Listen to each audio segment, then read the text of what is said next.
mengenai Nabi Adam AS tengah makan buah khuldi pun dia ada 3 jenis ayat yang turun.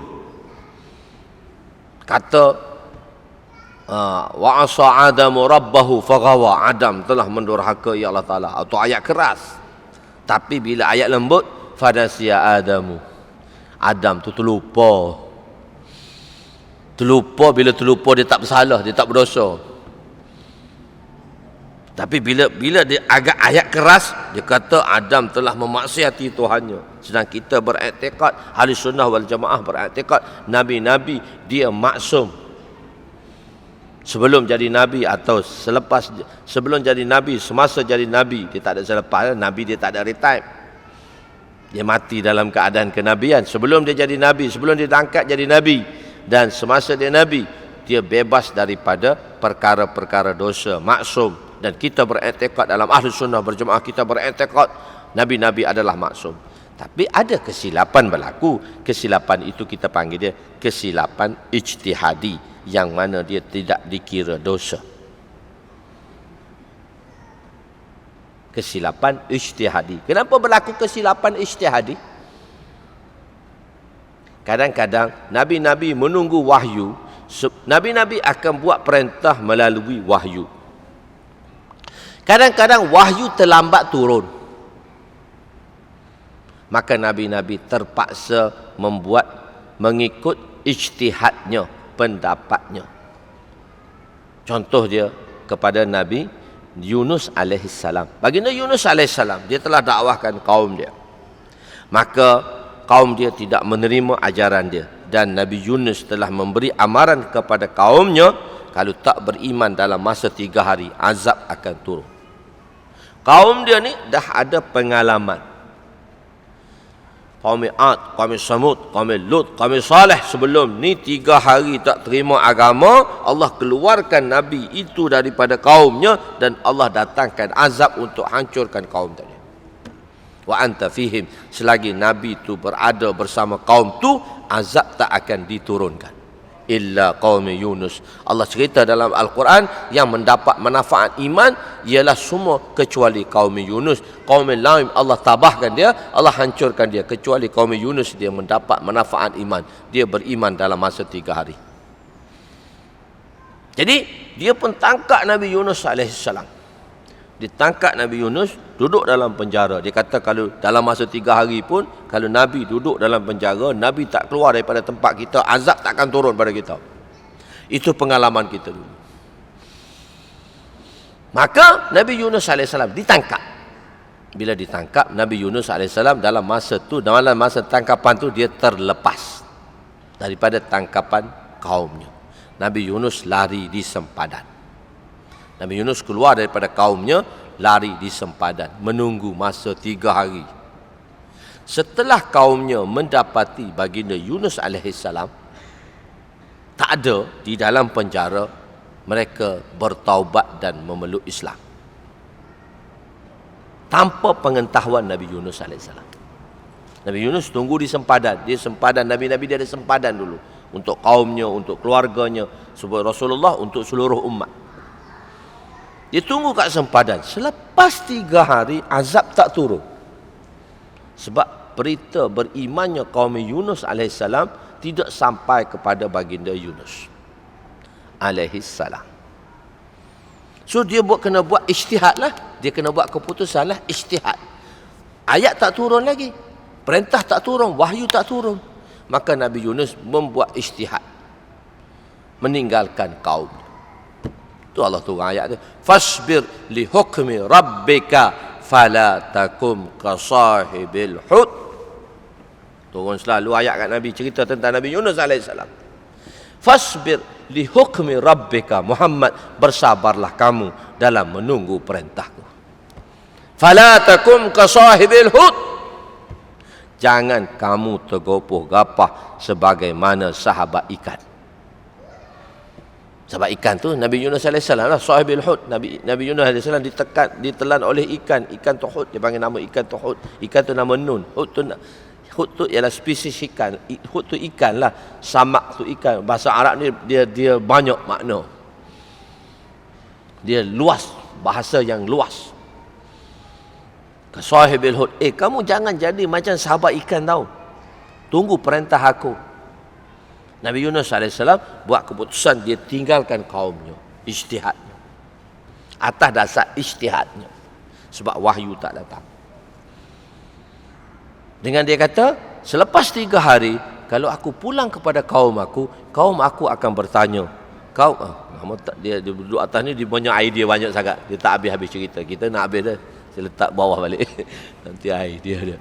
Jadi kaum Yunus AS, bila Yunus AS, baginda Yunus AS nak balik, maka Yunus tak, dia kata dia mesti ada ilah lah, dia kena ada cari reason dan sebab lah untuk meninggalkan perintah tadi. Meninggalkan perintah tadi, dia ada reason dan sebab. Itu dia panggil ijtihad mujtahid. Mujtahid nabi-nabi, ijtihad nabi-nabi, bila salah Allah tegur, Allah betulkan melalui wahyu selepas itu. Dia kata 3 hari bila aku balik, kaum aku akan tanya, Yunus, mana azab yang kau janjikan pada kita? So azab tak turun pun, dan berita berimannya kaum Yunus tidak sampai kepada pengetahuan baginda Yunus alaihissalam. Maka dia kata, kalau aku balik nanti kaum aku akan bertanya, dia akan cemuh aku, maka dia telah meninggalkan kaumnya. Itu pun sebab kaum dia pun dah buat begitu macam tu kat dia. Dia tinggalkan. Maka peninggalan dia pada kaumnya tidak disukai Allah Ta'ala. Allah Ta'ala kata, pas. Allah Ta'ala tegur selalu. Allah Ta'ala tegur selalu. Bila Abdullah bin Ubay bin Salul, ni ijtihad Nabi. Bila Abdullah bin Ubay bin Salul datang kepada Nabi SAW, Abdullah bin Ubay bin Salul, anak kepada seorang munafik. Ketua munafik ialah Abdullah bin Ubay bin Salul di Madinah. Dia mati, dia munafik, dia tak terima Nabi. Sebab orang Madinah sebelum datang Nabi dah buat perjanjian untuk jadikan Abdullah bin Ubay bin Salul ketua mereka. Aus dan Khazraj ni sepakat dah nak lantik Ubay bin Salul ni, Abdullah bin Ubay bin Salul ni jadi ketua mereka. Bila datang Nabi, mereka tinggal Abdullah bin Ubay, dan Abdullah bin Ubay bin Salul marahlah sebab orang Aus dan Khazraj janji nak jadi kedua, datang Muhammad dia diketepikan. Dia munafik. Maka dia macam-macam buat kepada Nabi. Sebelum dia mati dia beritahu pada anak dia Abdullah juga, nama anak dia Abdullah bin Ubay bin Salul. Orang Arab ni nama tok Abdullah, nama anak Abdullah, nama cucu Abdullah, tak kisah. Abdullah bin Abdullah. Tiga-tiga dia boleh belaka Abdullah belaka orang Arab, tak kisah. Abdullah bin Ubay bin Salul, dia memang Islam pure, mukmin sejati. Maka bila ayah dia mati, ayah dia beritahu, sebelum aku mati, aku nak tanam, aku nak jenazah aku ditanam dengan jubah Muhammad. Dan aku minta Muhammad sembahyang jenazah pada aku. Munafik, dia ada 2 golongan munafik. Sebab ulama dah barisan. Munafik ni dia ada 2. Satu munafik i'tiqadi, satu munafik amali. Munafik i'tiqadi ni kafir. Munafik ni ada di zaman Nabi SAW. Dia panggil munafik i'tiqadi.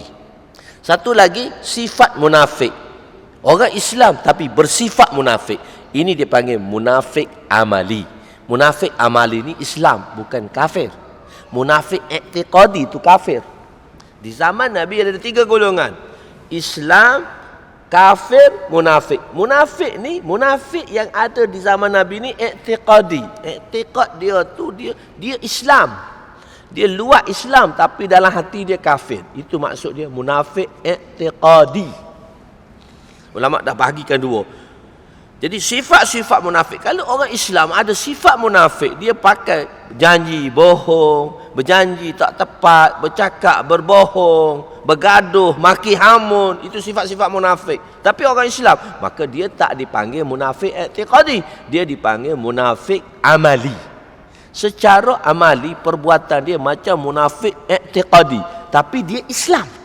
Sebab tu kita tak boleh kata orang munafik tu bukan Islam. Zaman kita ni Hadrat Huzaifah Al-Yamani radhiyallahu anhu telah mengatakan selepas Rasulullah wafat, dalam bab munafik tu dia kata Orang Islam tinggal dua golongan saja, Islam dan kafir, tak ada dah munafik. Maksud dia tak ada munafik i'tiqadi, bukan masih ada munafik amali. Macam kita semua ni munafik amali. Janji tak tepat, cakap bohong, bergaduh maki hamun.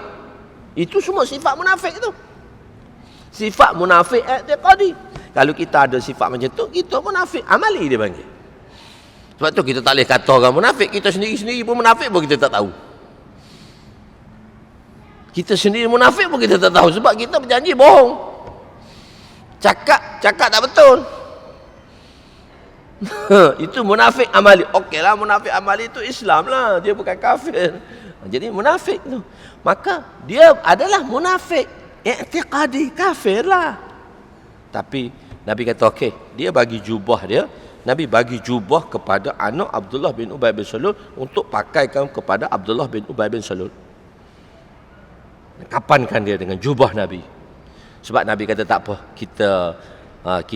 kita balas jasa dia kat dunia.